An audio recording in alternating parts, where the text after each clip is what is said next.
எட்ரா கொக்கி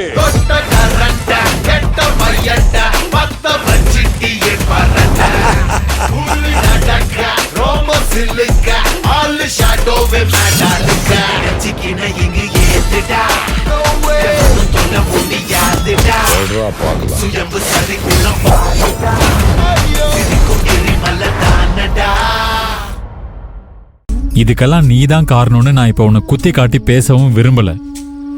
ஆனா இதுக்கப்புறம் நம்ம வீட்ல நடக்கிற எந்த பிரச்சனைக்கும் நீ காரணமா இருந்துடாத, அவ்வளவுதான் சொல்லுவேன். ஒருத்தனுக்கு வெளியில எவ்வளவு வேணாலும் பிரச்சனைங்க வரலாம், ஆனா வீடுங்கிறது அவனுக்கு பிரச்சனை இல்லாத இடமா, நிம்மதியான சந்தோஷமான இடமா இருக்கணும். அது அவனோட கையில இல்ல, அவனோட வைஃபோட கையில தான் இருக்கு. ஒரு வீட்டை வீடா வச்சுக்கிறது வைஃப் தான். அப்படிப்பட்ட வைஃப் யாருக்கு கிடைக்கிறாங்களோ அவன் உண்மையிலே கொடுத்து வச்சவன். ஒரு வைஃப் சரியா அமையலனா, ஒரு வீடு வீடா இல்லைனா, வெளியில அவனுக்கு எவ்வளவு சந்தோஷம் கிடைச்சாலும் அது அவன் மனசுக்கு சந்தோஷமா இருக்காது. உன்னோட பிரச்சனையும் அப்படிதான். இந்த வீடே இப்ப சத்யா பண்ற பிரச்சனைனால நிம்மதியா இருந்து போய் நிக்கிறது உண்மைதான். ஆனா இதை நம்ம ஏத்துக்கிட்டு தான் ஆகணும். நீ கொஞ்சம் பொறுமையா இருடா. தேவையில்லாம எதை பத்தியும் யோசிச்சு மனசை போட்டு குழப்பிக்காத, சரியா? இப்படி குடிக்கிறத முதல்ல நிறுத்து. நிதானமா இரு, தெளிவா இரு. நான் இருக்கேன்டா உனக்கு. எனக்கு ஆதர மேல நம்பிக்கை இருக்கு. ஆதரை எப்படியாவது சத்யா மனசை மாத்தி உன் கூட வாழ வச்சிருவா. இப்ப நடந்துட்டு இருக்கிற பிரச்சனை எல்லாத்தையும் சரி பண்ணிடுவா. நீ சும்மா அப்செட் ஆகாத. மனசு உடைஞ்சு கண்ணா பின்னான்னு ஏதாவது உளறிட்டு இருக்காத.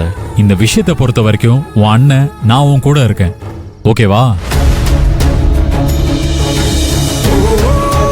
உனக்கு நான் இருக்கேன், அண்ணி இருக்கா, நம்ம அப்பா பாட்டி தங்கச்சிங்க எல்லாரும் இருக்காங்க. நீ எதுக்குடா சாவணும்? நீ வாழணும்டா. உன்னை நான் வாழ வைப்பேன். நானும் ஆதரி உன்னை வாழ வைப்போம். நாங்க இருக்கோம்டா.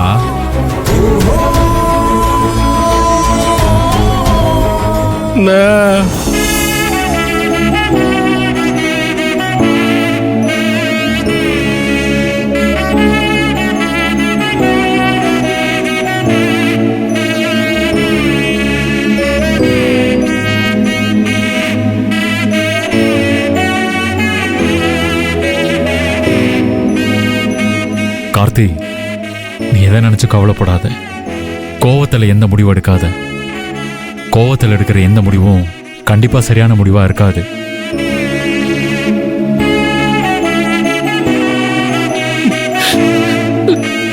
டேய், நான் தான் சொல்றேன்ல, நான் இருக்கேன்டா. நீ வா, வந்து படு, வா.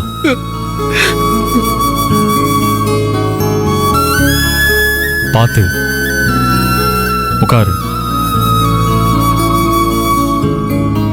படுத்து தூங்கு. என்னடா? நான் உண்மையில மனசார சொல்றேன்னு, அந்த சத்யா நம்ம வீட்டுல பண்றதெல்லாம் என்னால தாங்க முடியலண்ணா. நான் ரொம்ப மனசு உடைஞ்சு போயிருந்தேண்ண. ஆனா நீ என் தோள் மேல கைய போட்டு அன்பா அக்கறையா பேசி நம்பிக்கை கொடுத்ததும் என் மனசுல இருந்த பாரம் எல்லாமே இறங்கிடுச்சுண்ண. இப்ப என் மனசு ரொம்ப லேசா இருக்குண்ண. எனக்கும் அப்படிதான்டா இருக்கு. ரொம்ப நாளைக்கு அப்புறம் உங்ககிட்ட மனசு விட்டு பேசினது ரொம்ப நிம்மதியா நிறைவா இருக்கு. டேய், இந்த குடும்பத்தோட மொத்த பாரத்தையும் தோல் மேல தூக்கி சுமக்கிறதுனால அந்த வேதனையிலையும் வலியிலையும் சில நேரத்துல உன்னை கஷ்டப்படுத்துற மாதிரி பேசியிருப்பேன். அதெல்லாம் உன்னோட நல்லதுக்கு தானே தவிர நீ கெட்டு போகணும்னு என்னைக்கு நினைச்சதே இல்லடா. இருந்தாலும் உன் மனசை கஷ்டப்படுத்தினதுக்கெல்லாம் இப்ப நான் உங்ககிட்ட சாரி கேட்டுக்கிறேன். என்னண்ணா என்கிட்ட போய் என்கிட்ட ஏன்டா மன்னிப்புலாம் கேக்குற? நான் தானே உன் மனசை கஷ்டப்படுத்துற மாதிரி எவ்வளவோ பேசியிருக்கேன், நடந்திருக்கேன். அதுக்கெல்லாம் நான் தானே உங்ககிட்ட மன்னிப்பு கேட்கணும். சாரிடா. நீ சின்ன பையன், நான் தான் பொறுமையா பக்குவமா உங்ககிட்ட பேசி புரிய வச்சிருக்கணும். அதை விட்டது ஏன் தப்புதான். இனிமே நான் விட மாட்டேன்டா. உனக்கு இனிமே இந்த அண்ணன் இருக்கங்கிற நம்பிக்கையோடையும் நிம்மதியோடையும் நீ தூங்குடா தம்பி.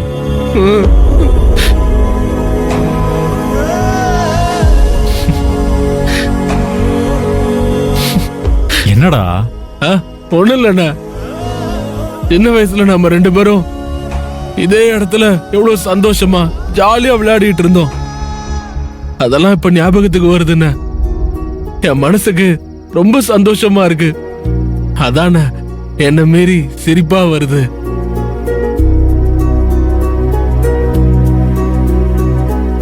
ஆமாடா, நீயும் நானும் இந்த இடத்துல பம்பரை சுத்தி விளையாடினது, கிட்டி புல் அடிச்சது, அப்புறம் பச்சை குதிரை ஏறி விளையாடினது இல்லையா? இதெல்லாம் எனக்கும் ஞாபகம் வருதுடா. சரிடா, நீ தூங்கு, நானும் தூங்குறேன். நாளைக்கு எனக்கு மீட்டிங் இருக்கு. சரிண்ணா, நீ பாடுண்ணா, நான் படுத்துக்கிறேன். சரிடா, நீ நீ படு பாடுண்ணா. படு. பார்த்து படுத்து தூங்கு.